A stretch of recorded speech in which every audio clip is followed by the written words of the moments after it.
Because what you may or may not notice now, if we look at these two swings, so if we said, okay, from a complete stranger, look at those two setups, there wouldn't be much difference, massive. Now, hopefully you can see there's a little bit more tilt over the ball, just mainly in terms of sort of the angle of your arms there, your angle of your arms there, your hips are kind of further back there.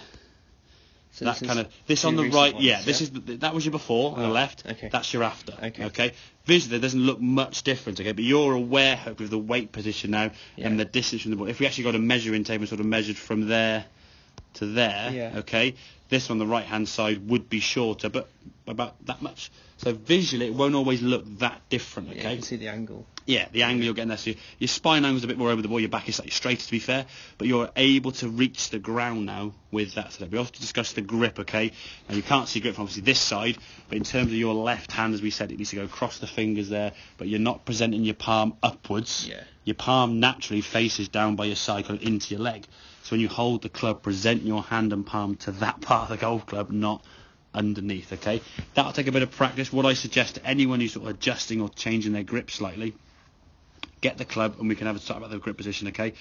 Go home then, hold the club, and while you're watching the golf or anything on TV, just hold the club from and just hold the club in midair, just sort of write your name in midair. Just do something so you get attachment to the golf club and get used to how that feels with your hands, and just a bit of club control, moving the club around and manipulating the golf club left and right, right to left, okay? One good way to check whether you're gripping it correctly, okay? If this was the golf club here now, for example, sort of drawing here, there you go, drawing here now. If that's what the golf club looks like as you look down, so that's actually the club face now, and the ball's going in this direction, okay? If you had that golf club kind of held up in front of you here, okay, so your arms are out in front like so, if you can equally rotate it that way to that way, you're probably pretty close to the grip. If I have my left hand on too far this way, I could open it a load this way, but I couldn't really go much that way. The same way, if you think about sort of when you're driving a car, people so if your hands are on the steering wheel as they supposed to should be at 10 and 2, to turn the wheel now, if you wanted to sort of turn the car this way, sort of anti-clockwise, you'd move your hands to 12 and 6 so you could turn it more. Okay? If your hands were there, you couldn't go the other way because they wouldn't be able to go around that way. So you almost preset that turn. You can't go any further, okay? And it'll tend to return back then to natural. So if you're not sure, just again, check in with the mirror, hold your arm there, just can I get equal rotation? If you can, you're not far away, okay? Like I said, in the fingers, your checkpoint for you is that left wrist on top. Can you see those two knuckles of that left hand? That's kind of going to be a check for you, okay? Yeah, exactly. Exactly, yeah. So if you put the hand, if you hold it up here now, open your hand a second. If we put it up there somewhere, now grip it. Now you can't go that way, you can go loads that way because what's happening, your vertical or your neutral would be this way because then it's going to go 90 degrees that way and then 90 degrees down that way. So that's kind of a little checkpoint for you with the grip. In terms of the swing wise, as I said, at the moment now we're not really focusing really on any swing changes of yet. Okay, this swing here now when you went back, okay, because of the weight back on the heels there, up to the golf ball, try to come back down now, catch the top of the ball, and the ball now been, you can see the club face deflect. If we zoom in on here now, this is an iron club that has less speed, okay, less twist in the shaft because it's a steel club, not a graphite club.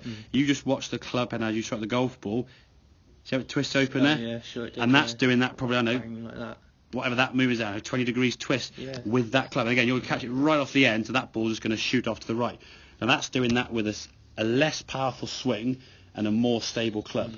You try and put the equation of that with your driver, with a less stable swing and a faster club, or less stable swing and a faster club head speed, that club's going to be going way to the right. And the ball's in the air for longer, hence why drivers end up in the trees on the road there, okay? So that's where you were struggling to reach the ground, ball shoots off right, okay? This one here now with a much better sequence of the setup, we go over the ball nicely, backswing wise, really good. You've maintained kind of your angle position there.